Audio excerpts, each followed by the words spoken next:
Sir, 2024 November 15-ന് ഓണാട്ടുകരയിൽ നിന്നും വയനാട് സുൽത്താൻ ബത്തേരിയിൽ നാടകം അവതരിപ്പിക്കുവാൻ പോകുന്ന വഴി കണ്ണൂർ കേളകത്തിന് സമീപം വെച്ച് കായംകുളം ദേവാ കമ്മ്യൂണിക്കേഷൻ്റെ നാടകവണ്ടി മറിഞ്ഞ് നാടകസംഘത്തിലെ ജസി മോഹനൻ, അഞ്ജലി എന്നീ സഹോദരിമാർ തൽക്ഷണം മരണപ്പെടുകയുണ്ടായി. സർ, അഞ്ജലിയുടെ മരണത്തോടെ 3 വയസ്സുള്ള ഓട്ടിസം ബാധിച്ച കുട്ടി തികച്ചും അനാഥമാക്കപ്പെട്ടിരിക്കുകയാണ്. സർ, ഈ അഞ്ജലി എന്ന് പറയുന്ന നാടക നടിക്ക് സ്വന്തമായി വാസയോഗ്യമായ ഒരു വീട് പോലുമില്ലാത്ത സാഹചര്യമാണ്. സർ, ഓച്ചിറയിൽ ചങ്ങംകുളങ്ങരയിൽ വാടകയ്ക്ക് താമസിക്കുന്ന ജസി മോഹനൻ്റെ മരണത്തോടെ അവരുടെ മകൾ സ്വാതിയും അനാഥമായിരിക്കുകയാണ്. സർ, ഈ ജസി മോഹനൻ്റെ ഭർത്താവ് അറിയപ്പെടുന്ന നാടക നടനും സംസ്ഥാന ഏറ്റവും മികച്ച നാടക നടനുള്ള അവാർഡ് ലഭിച്ചിട്ടുള്ള ശ്രീ മോഹനൻ അതിന് തൊട്ട് 8 മാസത്തിന് മുമ്പാണ് മരണപ്പെട്ടത്.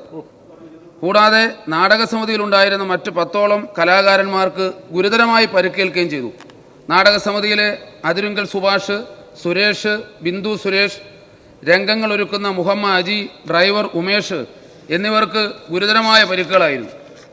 സർ, ഈ അതിരുങ്കൽ സുഭാഷ് എന്ന നാടക നടന് സംസാരശേഷി നഷ്ടപ്പെടും എന്ന് പോലും ഡോക്ടർമാർ സംശയിക്കുകയും തുടർന്ന് തൊണ്ടയിൽ ഓപ്പറേഷൻ നടത്തി ഇപ്പോഴും ചികിത്സയിലാണ്.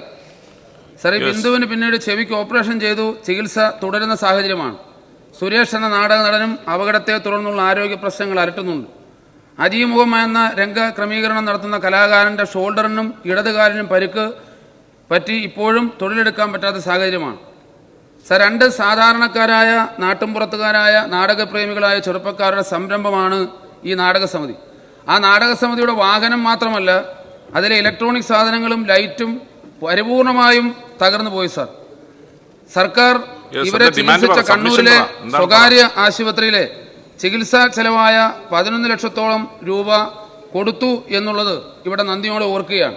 മാത്രവുമല്ല, മന്ത്രി ആ സംഭവ സ്ഥലത്തെത്തുകയും അക്കാദമിയുടെ സെക്രട്ടറി ശ്രീ കരിവള്ളൂർ മുരളി ഉൾപ്പെടെ അറിയുന്നവരും അറിയപ്പെടാത്തവരുമായ നാടകപ്രവർത്തകരും സാംസ്കാരിക പ്രവർത്തകരും ഭരണപക്ഷത്തും പ്രതിപക്ഷത്തുമുള്ള എല്ലാവരും അവിടെ എത്തുകയും അവരെ സാന്ത്വനിപ്പിക്കുകയും ചെയ്തു എന്നുള്ളത് ഈ അവസരത്തിൽ ഓർക്കുകയാണ്.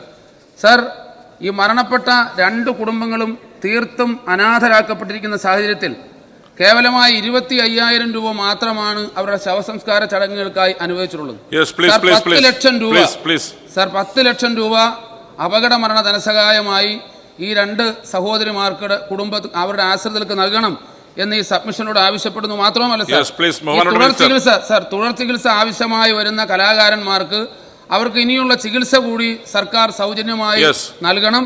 മാത്രവുമല്ല, ഈ സമിതിക്ക് സാംസ്കാരിക വകുപ്പിൽ നിന്നും അടിയന്തരമായി ഈ സമിതിക്ക് വേണ്ടിയിട്ട് ഒരു സാമ്പത്തിക ധനസഹായം നഷ്ടപരിഹാരം അനുവദിക്കണമെന്നും ഈ സബ്മിഷനിലൂടെ ആവശ്യപ്പെടുകയാണ്. ബഹുമാനപ്പെട്ട മിനിസ്റ്റർ. സർ, ബഹുമാനപ്പെട്ട MLA CR മഹേഷ് ഉന്നയിച്ച സബ്മിഷൻ അത് അതിൻ്റെ എല്ലാ അർത്ഥത്തിലും ഗവൺമെൻറ് കാണുന്നുണ്ട്. കണ്ണൂരിൽ 15/11/2024 കായംകുളം ദേവാ കമ്മ്യൂണിക്കേഷൻ്റെ നാടകവാഹനം അപകടത്തിൽപ്പെട്ട് 2 നാടക കലാകാരികൾ മരണപ്പെടുകയും സമിതിയിലെ മറ്റ് 12 പേർ പരിക്കേറ്റ് ആശുപത്രിയിലാവുകയുണ്ടായി. പരിക്കേറ്റവരുടെ ചികിത്സാ ചെലവുകൾ പൂർണ്ണമായും സർക്കാർ വഹിക്കുമെന്ന് അന്ന് തന്നെ നമ്മൾ പ്രഖ്യാപിച്ചിരുന്നു. മന്ത്രി എന്ന നിലയിൽ കണ്ണൂർ ബേബി മെമ്മോറിയൽ ഹോസ്പിറ്റൽ ഉടമയുമായി സംസാരിച്ചു. എല്ലാ ചികിത്സാ കാര്യങ്ങളും നമ്മൾ ഗവൺമെൻറ്റിൻ്റെ ഭാഗത്തുനിന്ന് ഇടപെട്ട് നൽകുമെന്ന് ഉറപ്പ് കൊടുത്തു. അതിൻ്റെ ഭാഗമായി നാടകപ്രവർത്തനത്തിൽ നിന്ന് ഒരു പൈസയും ചികിത്സാ ചെലവായി വാങ്ങിയിട്ടില്ല. ഏറ്റവും നല്ല ചികിത്സ ഗവൺമെൻറ്റിൻ്റെ ഇടപെടലിൻ്റെ ഭാഗമായി അവർക്ക് ലഭിക്കുകയും ചെയ്തു. സർ, ആകെ 8,50,845 രൂപയാണ് ആശുപത്രി ബില്ല് മാത്രമായിട്ടുള്ളത്.